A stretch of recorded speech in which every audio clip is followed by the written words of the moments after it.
우리 함께 하나님의 말씀 요한복음 2장 1절부터 3절에 있는 말씀을 찾아서 보도록 하겠습니다. 요한복음 2장 1절부터 3절에 있는 말씀입니다.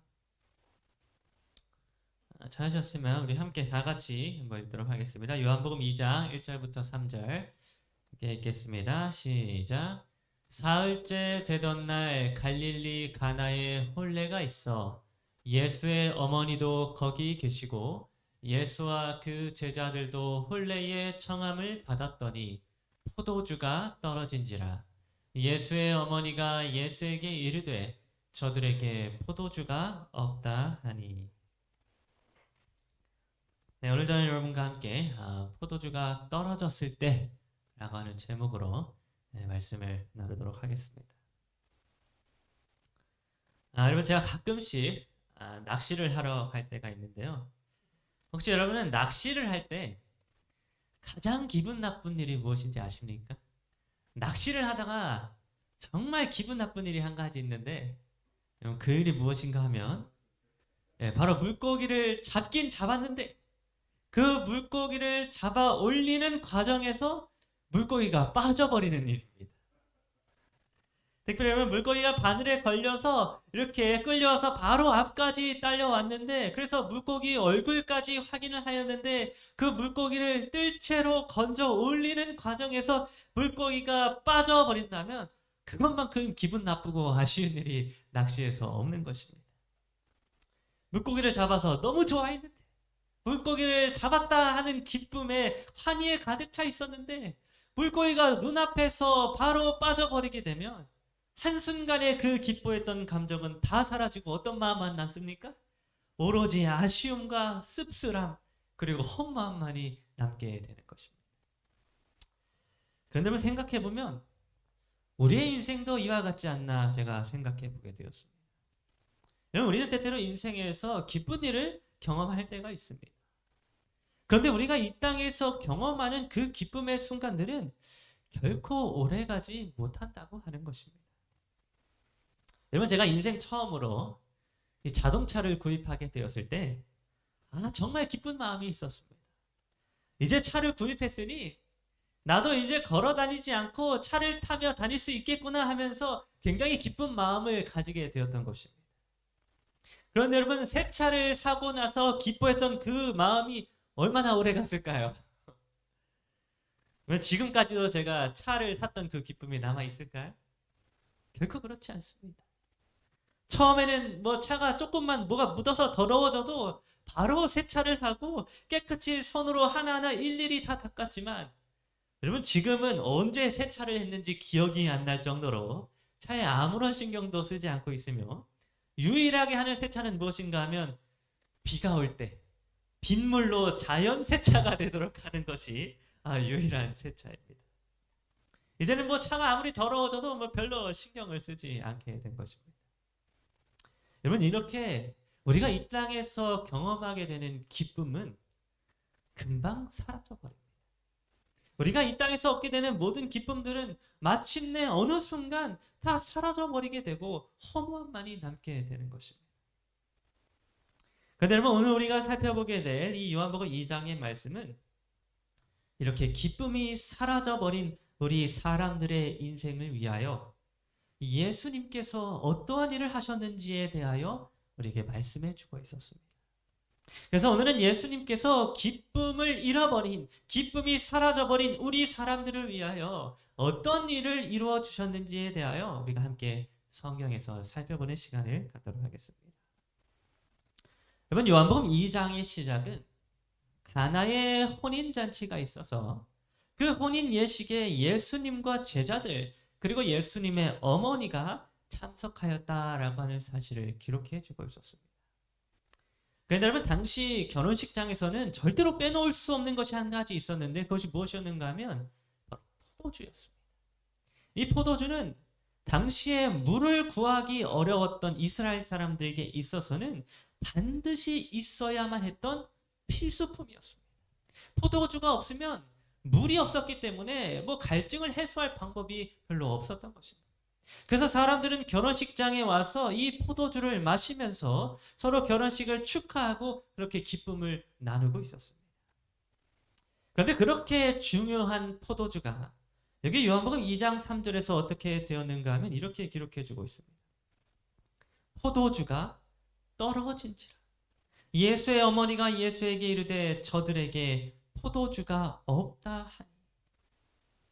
여러분, 혼인잔치에, 결혼식장에 사람들에게 기쁨을 주었던 포도주가 떨어지게 되었습니다. 사람들이 먹고 마시며 즐거워할 수 있을 뿐만 아니라 갈증을 해소해 줄 수 있는 포도주가 다 떨어지게 된 것입니다. 그런데 여러분, 이 포도주라고 하는 것은 성경에서 무엇을 의미해 주고 있는가 하면 이 기쁨을 의미해 주고 있습니다. 그래서 시편 104편 15절은 이렇게 기록합니다. 사람의 마음을 기쁘게 하는 포도주. 네, 여러분, 이 말씀과도 같이 성경에서 포도주라고 하는 것은 기쁨을, 사람들의 행복과 기쁨을 의미해 주고 있다는 것입니다. 또 사사기 9장 13절을 보게 되면 이렇게 기록해 주고 있습니다. 포도나무가 그들에게 이르되 하나님과 사람을 기쁘게 하는 내 포도주. 여러분, 이런 성경의 말씀들을 통하여 우리는 무엇을 알 수 있는가 하면 성경에서 포도주라고 하는 것이 기쁨을 상징한다라고 하는 사실을 알 수 있습니다. 이 포도주는 성경적으로 기쁨을 의미해 주고 있다는 것입니다. 그러면 여러분, 가나의 혼인잔치에서, 결혼식장에서 기쁨을 누리고 행복함을 주게 되었던 이 포도주가 떨어지게 되었다라고 하는 것은 무엇을 의미해 주고 있는가 하면 사람들의 기쁨이 떨어지게 되었다라고 하는 사실을 나타내 주고 있었습니다. 여러분, 이 땅에서 살아가는 사람들은 잠시 잠깐 기쁨을 누릴 수 있고 잠시 잠깐 행복함을 경험할 수 있지만 마침내 결혼식장에서 포도주가 떨어져 버리게 된 것처럼 가나의 혼인잔치처럼 사람의 인생에서의 기쁨은 마침내 사라지게 되어지고 마침내 없어지게 된다라고 하는 사실을 성경이 기록해 주고 있었던 것입니다. 오늘 저와 여러분 모두의 인생도 이와 마찬가지입니다. 우리의 인생은 잠시 잠깐 기뻐할 일이 있겠지만 또 잠시 잠깐 행복해할 수 있지만 마침내 그 기쁨의 포도주는 떨어져 버리게 될 것입니다. 우리가 아무리 이 땅에서 잘 살고 또 성공한 삶을 살고 또 만족할 만한 기쁨과 행복을 누리며 살아간다 할지라도 그 기쁨은 잠시 잠깐이며 죽음 앞에서는 결국에는 다 사라져 버리게 되는 것입니다. 마치 물고기를 잡은 줄 알았지만 그 물고기가 앞에서 빠져버리게 되는 것처럼 우리의 인생도 그와 같이 잠깐 기뻐할 수는 있으나 마침내 허무하게 마무리되는 인생을 우리가 살아가고 있는 것입니다. 특별히 여러분, 여기 요한복음 2장 6절은 포도주가 떨어져 버린 사람들의 모습이 어떠한지에 대하여 이렇게 상징적으로 기록해 주고 있었습니다. 거기에 유대인의 정결 예식을 따라 두세 통 드는 돌 항아리 6이 놓였는지라. 여러분, 여기 이 말씀에는 유대인의 정결 예식에 사용되어지던 돌 항아리 6개가 등장을 하고 있는데요.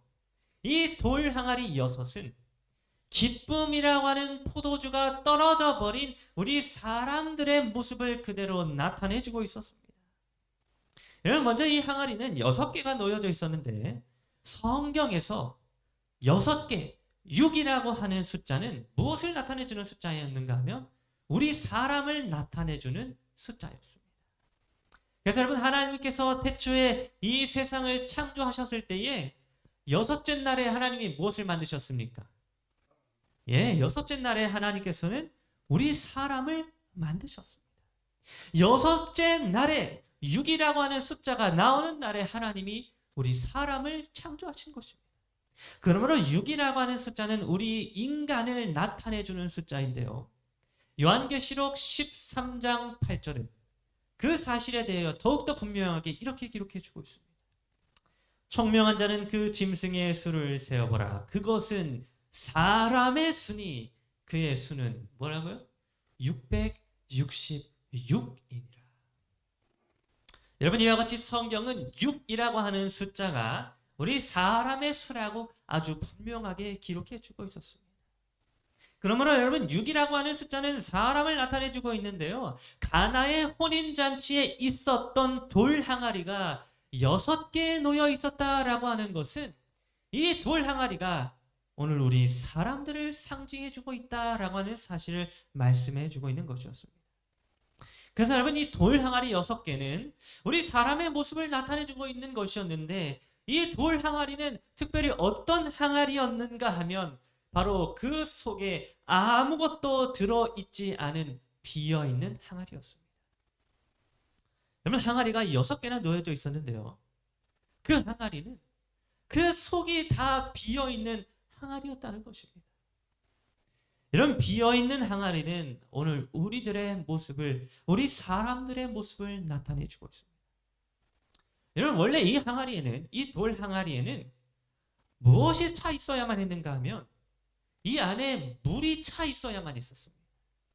이 항아리는 유대인의 정결 예식을 위하여 사용되어지는 아주 특별한 항아리였는데요. 이 유대인의 정결 예식이 무엇인가 하면 바로 항아리 속에 있는 물을 떠서 손을 씻는 것이 유대인의 정결 예식이었습니다. 그렇기 때문에 이 항아리에는 손을 씻을 수 있을 만한 깨끗한 물이 항상 그 속에 차 있어야만 하였습니다. 그런데 이렇게 6개가 되는 돌 항아리 속에 물은 없고 그저 비어 있었다라고 하는 것입니다. 여러분 에베소서 5장 26절은 이 물이 무엇을 상징하고 있는지에 대하여 이렇게 기록해 주고 있습니다. 이는 곧 물로 씻어 말씀으로 깨끗하게 하사 거룩하게 하시고. 여러분 성경은 물이라고 하는 것이 하나님의 말씀을 상징한다고 기록해 주고 있었습니다. 물이라고 하는 것은 우리를 깨끗하게 하시고 우리를 거룩하게 하시는 하나님의 말씀을 상징해 주고 있다는 것입니다. 그러므로 여러분 가나의 혼인잔치에서 6개나 되는 돌 항아리 그 속에 물이 하나도 차 있지 않았다라고 하는 것은 우리 사람들의 마음속에 하나님의 말씀이 비어 있었다라고 하는 사실을 나타내 주고 있었습니다. 하나님의 말씀이 사람의 마음 가운데 차 있어서 사람이 깨끗하여지고 또 거룩해져야 하는데 그 사람들이 마음 가운데에 하나님의 말씀을 거절하고 하나님의 말씀을 버림으로 하나님의 말씀을 마음 가운데 받아들이지 않으므로 마치 비어있는 돌 항아리와 같은 자들이 되었다라고 하는 것입니다.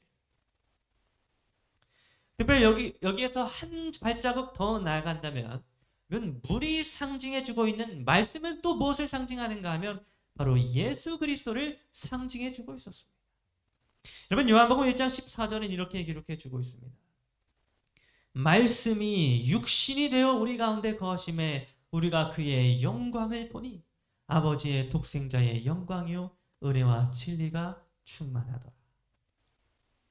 여러분 우리가 살펴보았듯이 물이라고 하는 것은 하나님의 말씀을 상징해 주고 있고요. 하나님의 말씀은 곧 이 땅에 육신이 되어 오신 예수님을 상징해 주고 있었습니다. 그러므로 여러분 유대인의 정결 예식을 위하여 사용되어졌던 6개의 비어있는 돌 항아리는 무엇을 상징해 주고 있었는가 하면 바로 하나님의 말씀을 부인하고 말씀이신 예수 그리스도를 거절한 유대인들의 모습 그리고 오늘날 세상 사람들의 모습을 그대로 나타내주고 있는 것이었습니다. 여러분 오늘날 수없이 많은 사람들은 하나님의 말씀을 부인하고 예수님을 구조로 생각하지 않습니다. 그래하여 그들의 모습은 마치 이 모습처럼 비어있는 돌 항아리의 모습과도 같아서 기쁨의 포도주가 떨어지게 되는 아니 이 땅에서 아주 잠시 잠깐 기쁨을 누리긴 하지만 마침내 포도주가 떨어지게 되어서 기쁨을 누리지 못하게 되는 마침내 죽어서 아무 쓸모도 없는 비어있는 항아리가 될 뿐인 자들이라 라고 하는 사실을 성경이 오늘 우리들에게 말씀해 주고 있는 것입니다. 여러분 오늘 우리 모두는 이 세상 사람들은 모두 비어있는 돌 항아리와 같아서 기쁨이 떨어져 죽게 될 자들이라고 하는 것입니다. 그런데 여러분, 그렇게 사람들 속에 하나님의 말씀이 없고 또 말씀이신 예수 그리스도를 거절함으로 인하여 마침내 기쁨의 포도주가 떨어지게 되고 세상에서 아무런 기쁨도 누릴 수 없는 그렇게 죽어있는 자들이 되었을 때에 예수님이 어떠한 일을 하셨는지에 대하여 여기 요한복음 2장 7절부터 9절은 이렇게 기록해 주고 있습니다. 예수께서 그들에게 이르시되 항아리에 물을 채우라 하신지 아기까지 채우니 이제는 떠서 연회장에게 갖다 주라 하심에 갖다 주었더니 연회장은 물로 된 포도주를 맛보고도 어디서 났는지 알지 못하되 물도온 하인들은 알더라. 여러분, 가나의 혼인잔치에 포도주가 다 떨어지게 되어서 사람들의 기쁨이 사라지게 되었을 때에 그때 예수님께서는 어떠한 일을 행하셨는가 하면 바로 비어있는 항아리 속에 물을 채우셨고 그 물이 포도주가 되도록 하는 놀라운 기적을 일으켜 주셨습니다. 여러분, 물이 포도주로 변하게 된 이 일을 통하여 어떤 일이 일어나게 되었을까요? 여러분, 예수님께서 물이 포도주로 변하게 되는 이 놀라운 기적을 일으키심으로 말미암아 가나의 혼인잔치에는 기쁨이 지속되어질 수 있게 되었습니다. 포도주가 떨어짐으로 인하여 사라져버린 기쁨을 사람들은 이제 다시 회복할 수 있게 되었고 그들은 기쁨과 즐거움으로 잔치에 계속해서 참여할 수 있게 되었던 것입니다. 여러분, 예수님은 우리 사람들에게 기쁨을 주시기 위하여 오신 분이셨습니다. 아담과 하와가 이 땅에서 범죄하게 되므로 모든 인류가 영원한 기쁨을 누리지 못하게 되고 그저 사라지게 될 기쁨만을 누리게 되었을 때에 모든 인류가 죽음으로 인하여 포도주가 떨어져 버리게 되는 그런 슬픈 운명에 처하게 됐을 때에 예수님께서는 우리 사람들에게 영원한 기쁨을 주시기를 원하셨습니다. 잠깐 기뻐하다가 결국에는 허무하게 죽게 될 우리 불쌍한 사람들을 위하여 예수 그리스도께서는 참된 기쁨을 주시기 위하여 이 땅에 오셨다고 하는 것입니다. 그런데 여러분, 그렇게 예수님께서 우리 사람들에게, 이 세상 사람들에게 기쁨을 주시기 위하여 하신 일이 무엇이었는가 하면 바로 물이 포도주로 변하게 하는 것이었습니다. 물이 포도주로 변하게 하심으로 인하여 사람들에게 기쁨을 주도록 하는 일을 예수님이 하셨다고 하는 것입니다. 그런데 여러분, 이 물이 포도주로 변하게 된 것은 무엇을 상징해 주고 있을까요? 물이 포도주로 변해서 사람들에게 기쁨을 주게 되었다고 하는 이 기적의 행위는 무엇을 상징해 주고 있었을까요? 여러분, 그것은 바로 예수 그리스도의 십자가 사건을 상징해 주고 있었습니다. 여러분, 포도주라고 하는 것은 성경에서 기쁨을 상징하기도 하지만 또 무엇을 상징해 주고 있었는가 하면 바로 예수님의 피를 상징해 주고 있습니다. 그래서 마태복음 26장 27절부터 28절은 이렇게 기록해 주고 있습니다. 또 잔을 가지사 감사하기도 하시고 그들에게 주시며 이르시되 너희가 다 이것을 마시라. 이것은 죄 사함을 얻게 하려고 많은 사람을 위하여 흘리는 바 나의 피 곧 언약의 피니라. 여러분, 예수님은 십자가에서 이 세상 사람들의 죄를 사하여 주시기 위하여 흘리신 그분 자신의 피가 바로 포도주라고 말씀해 주셨습니다. 즉, 포도주라고 하는 것은 예수 그리스도의 보혈의 피를 상징해 주고 있다는 것입니다. 그러므로 여러분, 가나의 혼인잔치에서 물이 포도주로 변하게 되었던 것은 물이라고 하는 것, 곧 말씀이신 예수 그리스도께서 십자가에서 피를 흘려 주심으로 사람들의 죄를 사하여 주셔서 그들에게 기쁨을 주신다라고 하는 사실을 상징적으로 나타내 주고 있는 표적이었습니다. 예수 그리스도께서 물이 포도주로 변하게 되는 기적을 일으키셨던 것은 그분께서 기쁨을 잃어버린 이 세상 사람들을 위하여 친히 십자가에 달리셔서 피를 흘려주심으로 사람들에게 영원한 기쁨을 주시겠다고 하는 사실을 나타내주고 있었다는 것입니다. 그래야 여러분, 오늘 우리는 포도주가 떨어져서 기쁨을 잃어버리게 된 우리들은, 또 항아리가 비어 있어서 하나님의 말씀을 거역하였고 예수 그리스도를 거절하였던 우리 죄인들은 이제 예수 그리스도께서 십자가에 친히 달리사 피를 흘려 주심으로 인하여 잃어버렸던 기쁨을 다시 찾을 수 있게 되었습니다.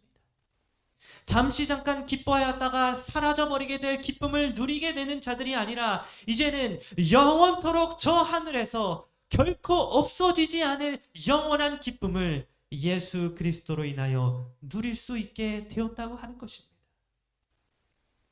여러분, 오늘 우리라고 하는 돌 항아리들은 그 속에 물을 채워 넣어야 하는 자들이 되어야 합니다. 비어있는 6개의 돌 항아리 속에 물이 차게 되고 그 물이 포도주가 되어서 사람들에게 기쁨을 되찾아 주었듯이 우리 마음 가운데에 물이라고 하는 예수 그리스도의 말씀이 자리 잡게 되고 그분이 십자가에서 흘리신 보혈의 피를 힘입게 되면 우리는 그제서야 영원한 기쁨을 누릴 수 있는 자들이 될 수 있는 것입니다.